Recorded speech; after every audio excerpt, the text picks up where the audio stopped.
Welcome back, Bear Scouts, for Activity 7, Local Maps and Animals. Hemphill, Camino Real, Blanco Vista Elementary, and all others are welcome. For more fun activities at home, visit our YouTube channel, Sacred Springs Scout Reach. Please join me in the Scout Oath. On my honor, I will do my best to do my duty to God and my country and to obey the Scout law, to help other people at all times, to keep myself physically strong, mentally awake, and morally straight. Please join me in the Scout law. A Scout is trustworthy, loyal, helpful, friendly, courteous, kind, obedient, cheerful, thrifty, brave, clean, and reverent. A Scout is obedient. A Scout follows the rules of his family, school, and troop. He obeys the law of his community and country. If he thinks these rules and laws are unfair, he tries to have them changed in an orderly manner rather than disobeying them. A Scout is obedient. Show the Cub Scout sign. Tell what it means. Make the sign with your right hand. Hold your arm straight up. The two raised fingers stand for the Scout Oath and the Scout Law. The fingers look like the sharp ears of the wolf, ready to listen to Okela. Remember that Okela means good leader to a Cub Scout. Your mother or father or guardian is Okela. So is your Cub Master or your den leader. At school, your teacher is Okela. Say the Cub Scout motto. Tell what it means. The Cub Scout motto is do your best. A motto is a guiding principle and a rule for living. Do your best means trying your hardest, not just a little bit. Do your best all the time. Do your best in school and at home. Do your best when you play a game and help your team. Do your best as you work on your rank adventures. I like scouting because it gives me an opportunity to get out and hang out with my friends.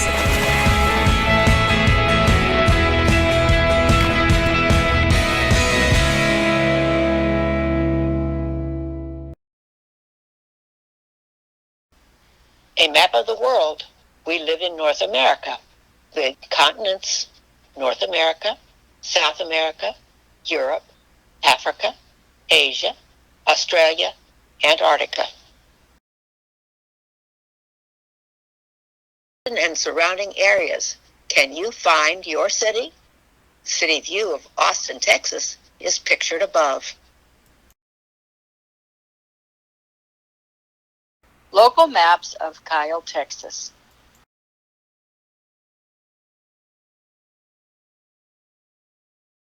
Draw a map of where you live. Know the address where you live and the phone number of your parents. Map my neighborhood. Key the home, library, store, park, street, school. Draw what is in your neighborhood.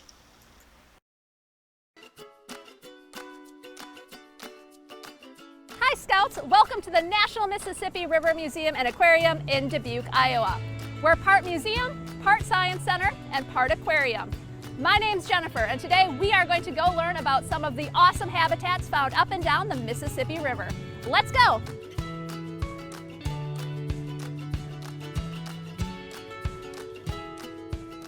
This is our American kestrel. I don't know if you just heard him twitter there. It's pretty cute.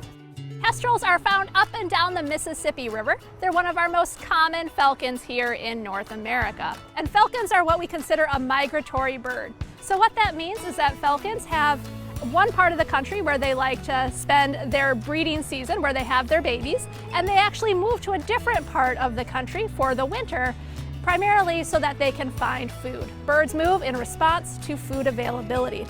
In North America, we have 4 main highways that birds use to move from one point to another. Along the Mississippi River, we are part of the Mississippi Flyway. Approximately 325 different species use this flyway to move from their breeding grounds to their wintering grounds. Our Mississippi Flyway makes up a massive area. It's going to include Iowa, Illinois, Wisconsin, the Midwestern states, but it actually extends all the way from Alaska and northern Canada down into the Gulf of Mexico. So the birds that are using this highway to move from breeding grounds to wintering grounds, they actually will travel that whole distance and sometimes even end up into South America. Birds, as they're migrating, they're looking for great spots where they can stop, they can rest, they can spend an evening kind of conserving energy, and more importantly, all these little stopping grounds up and down the Mississippi River provide a lot of animals great spots where they can raise their family, where they can hunt their dinner. So we're going to examine those habitats.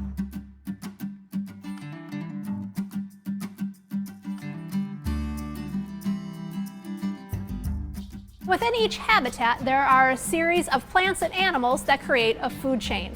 We group those plants and animals into three main categories: producers, which are plants; consumers, which are the animals that eat things like other animals or plants; and detritivores, which eat all of the dead things. Let's go meet a few of them now. The base of our food chain is the producer. The producer is a plant that uses the sunlight to make food. Behind me are some great examples of producers, such as this big blue stem grass. I have here an eastern box turtle. This is an example of a consumer. This particular animal loves to eat things like plants and occasionally a large bug. Like most consumers, it's going to be eating plants and other animals.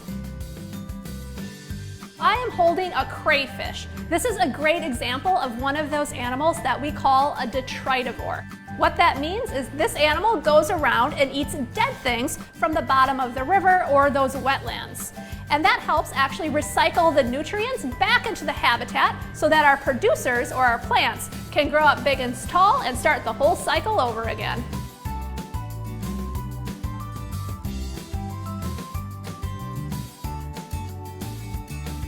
Here we are at our backwater marsh exhibit. This exhibit actually represents something like a wetland here along the Mississippi River. These habitats are great spots for spotting migratory birds such as waterfowl. Approximately 40% of North American ducks, swans, geese actually use the Mississippi Flyway to move from point A to point B each year. These are areas that are going to have high diversity of animals, high diversity of plants, but they also help us out as people. Habitats like a backwater marsh or a wetland are great at improving water quality of our river systems. These habitats act like a giant sponge. So as those floodwaters come in, that sponge of the wetland can slowly release those waters into the main channel, helping control flood levels over time. The plant roots also actually act as a filter. So as things like pollutants of heavy metals, phosphates, or nitrates come into the system, those plants actually filter it out, and as the water leaves, it's in better condition than when it arrived. This gives a lot of animals great spots to feed, great spots to raise their families. If you look behind me, you'll notice that there's some fallen trees.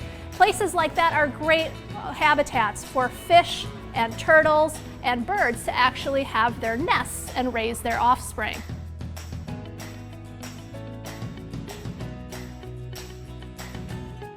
When you think of things like the river and the wetlands, humans, we influence them a lot by what we put into our environment. Things like pesticides or rodent poison can actually have a big impact on animals like this barn owl. The barn owl eats about 1,000 mice a year in the wild. So if you are using a rodent poison in your home, you actually could be making the owl sick instead of a rodent. So by being smart about what we put into the environment, we can help a lot of our animals up and down the Mississippi Flyway. Thanks for joining us today at the National Mississippi River Museum and Aquarium in Dubuque, Iowa. Next time you're in town, we would love to show you around campus. In the meantime, adventure on.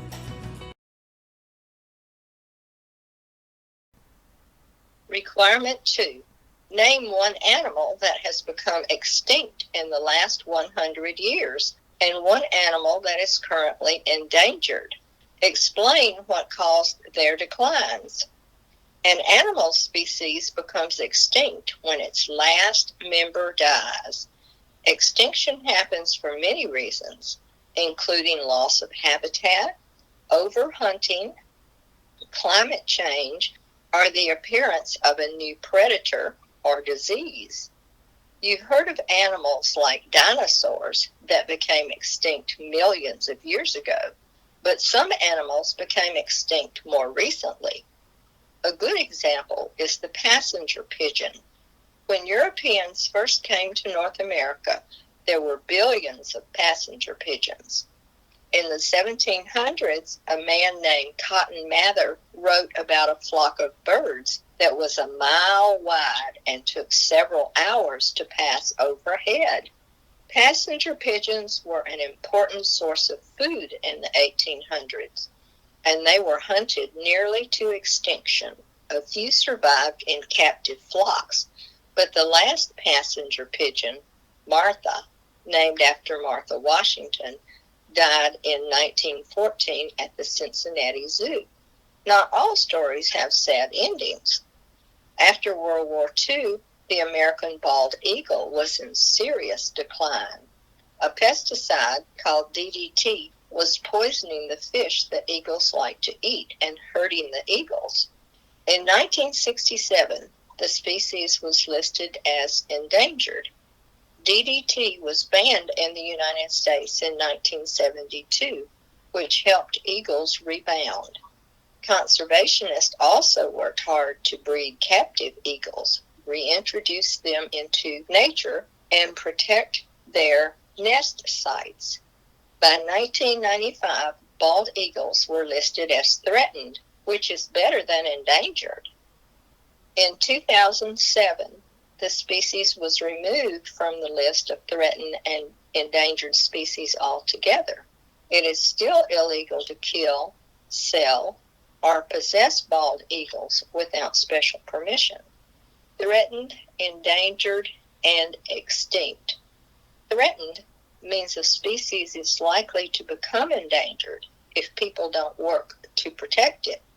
Endangered means a species is likely to become extinct in all or a major part of its natural habitat.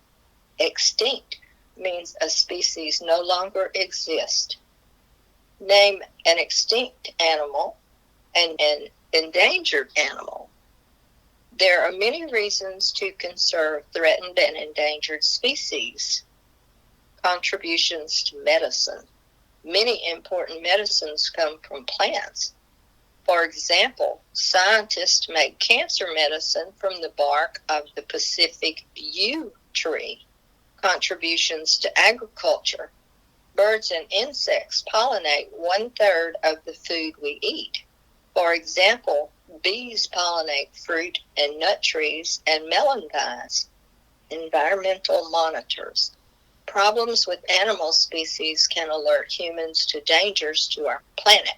For example, the decline in bald eagles helped people discover that DDT was dangerous. Keeping the food chain going. Animals and plants are part of a food chain that provides food for other animals, including us. For example, eagles eat snakes, which eat mice, which eat crickets. If crickets become extinct, mice, snakes, and eagles would all go hungry. Beauty. Nothing compares with the beauty of nature. Keep close to nature's heart and break clear away once in a while and climb a mountain or spend a week in the woods. Wash your spirit clean, says John Muir, naturalist and co-founder of the Sierra Club. Requirement 3. Visit one of the following: zoo, wildlife refuge, nature center, aviary, game preserve, local conservation area, wildlife rescue group, or fish hatchery. Describe what you learned during your visit. Many organizations and government agencies work to protect animals and plants. Some of them have facilities you can visit to learn more about their work and perhaps see the creatures they protect.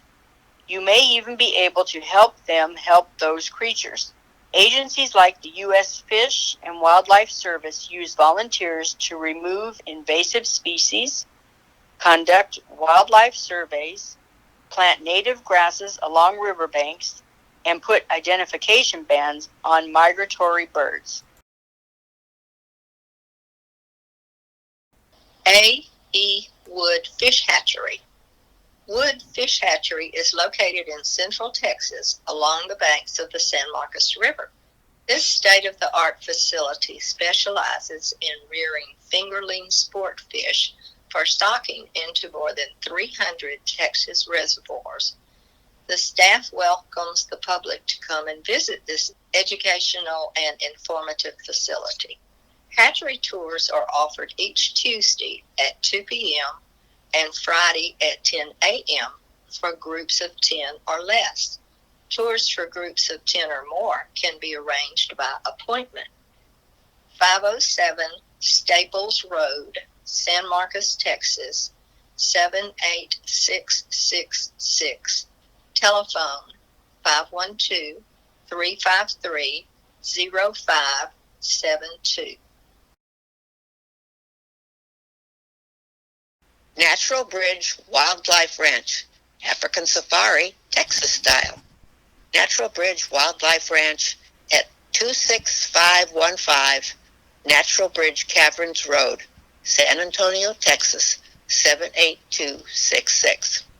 Embark on an adventure the whole herd will enjoy. Ostrich feathers, zebra ears, and buffalo noses, so close you can touch them. That's Natural Bridge Wildlife Ranch, one of Texas's most recognized family entertainment attractions. Meander through 450 acres of rolling hills, creek beds, and magnificent live oak trees. Witness the behavior of over 500 animals from more than 40 different exotic, native, and endangered animal species from across the globe. Grab your safari hat and join us for the adventure of a lifetime. Your very own African Safari, Texas style.